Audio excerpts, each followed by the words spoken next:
What's up, worldwide family? Welcome back to the channel. Jimmy Flipping Deals. Thank you so much for joining me.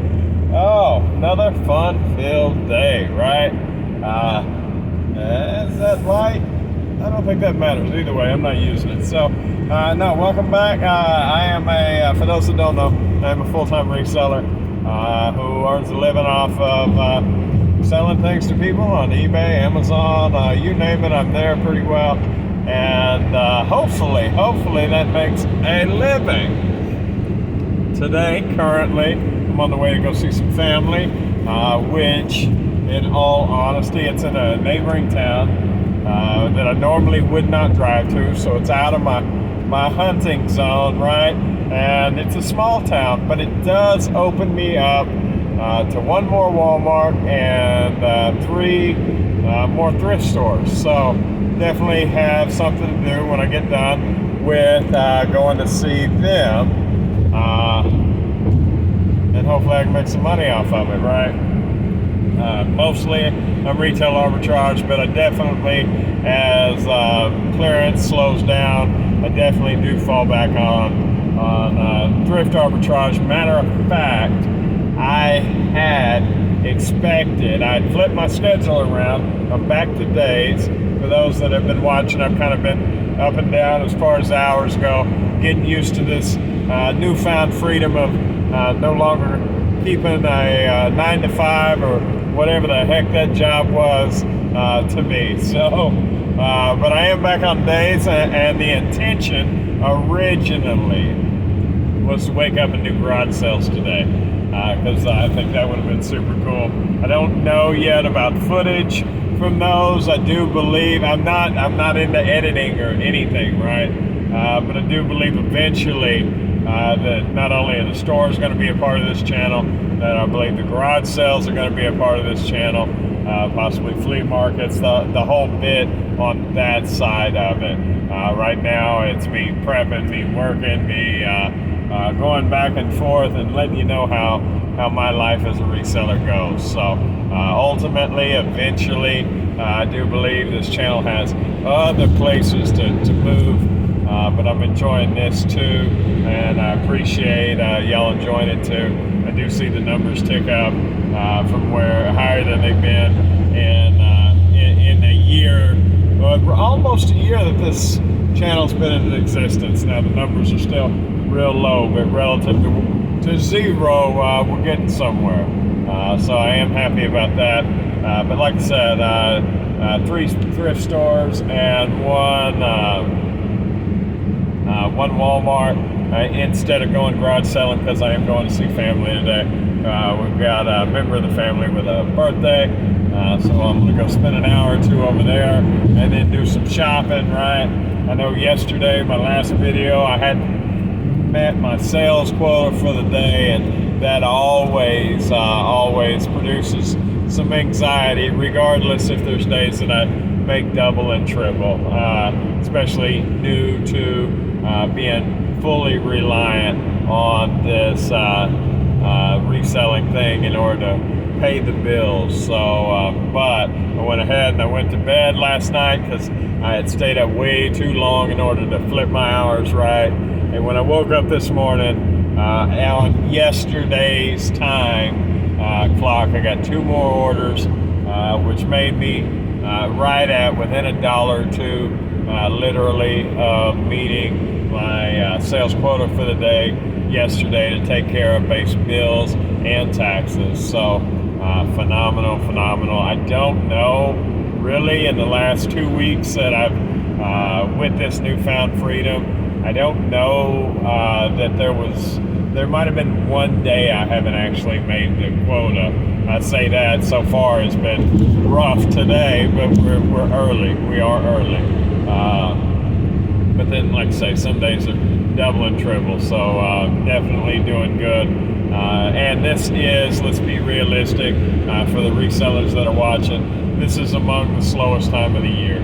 You know, some people call it summer slowdown. I get it. I noticed, and I haven't been in business that long, about a year and a half now. But just like last year, as soon as tax time hit, And I mean the deadline for paying.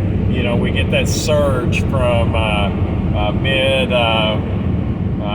As we slow down, coming into February, we start speeding back up again, and it's the tax refunds from the people that get refunds, or at least that's my thought process. But right about middle of April, man, last year and this year, realistically, to the tempo of it feels like this week anyway that it's on a decline of sorts. Now it is harder to notice because I am much bigger than I was this time last year, so it's hard to weigh in, if my store hadn't grown. But I do believe if you're not growing, you're dying. So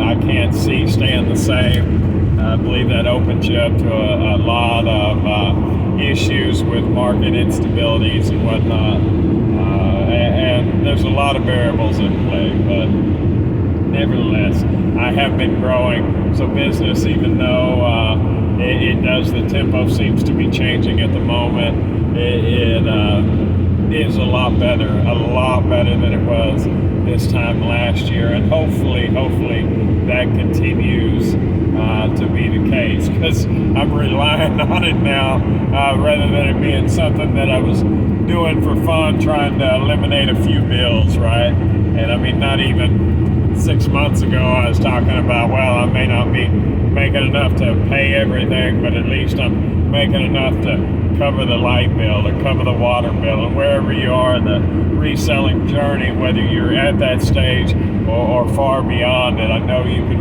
remember those times when it was touch and go, just to get it to do a little extra. And I think that's what we all start out for, is a little extra, and that builds and builds and builds, ideally, right, provided that we buy right and sell right. But some of the stuff, as the time and the market has changed, the products have also had to adjust with availability and overall flow, and sometimes that's a little worrisome. I know last year I had, coming into Christmas, had invested so much into action figures and whatnot. So after Christmas, man, action figures and just game and Christmas related stuff. So after Christmas, I tended to take a nosedive. It was complicated, although I wanted to change my philosophy and become an everything seller, an everyday seller. I mean, things that people use every day. I didn't want Christmas to change so much what I had. Now, I had not stopped buying as many toys and stuff as I can get my hands on as far as retail new stuff. But I don't know about y'all, but it has been a little difficult to source the same kind of stuff that I did a year ago. But the things that I do and source now, and I'm able to source, they may not sell as fast, but they don't take up a lot of room. They do sell eventually, and they generally sell for money. So that in itself is decent, provided that my processes can become efficient enough in order to operate on slim margins on things that don't have high sell-through rates. So that is beginning to come into place. Matter of fact, I got another drawer set, 3-drawer set yesterday, to replace the tote system that I had been using, because I now know that it's by far more efficient and for a good number of the things. Matter of fact, I've also decided there are ways to handle even smaller items, So I'm going to start changing those processes around to make it where it'll take me a minute or two to pull each and every product. Not only that, but there's not a lot of airspace in between, because like I had a boss tell me one time, he said, we don't sailboat fuel. SALE, we don't sell sailboat fuel. We don't sell air. So there can't be as little air as possible in my storage, right? Like I want the stuff to be right on top of each other. I don't want there to be a lot of room, because I'm not making money off of the extra room. I'm making money off of the product. So stack it deep and sell it cheap, right? That was always a commercial on TV. I don't know if y'all see that or if it's just the market I was in. We're stacking it deep and we're selling it cheap. Sunday, Sunday, Sunday. Everything must go. But I mean, that's really a decent business model, right? I know a lot of companies, the bigger boxes, they actually have a metric where it's sales dollars per square foot, because real estate definitely has a sales dollar cost of goods in the actual real estate, right? So if the square foot actually has a cost to it, then what you're putting into it better make you a proportionate return on your investment, And sometimes I wonder, in all honesty, if I if I'm in the resale business, or as it develops and I see it, am I truly in the real estate business, because, but like I said, the cost of goods for the real estate and the return on the investment,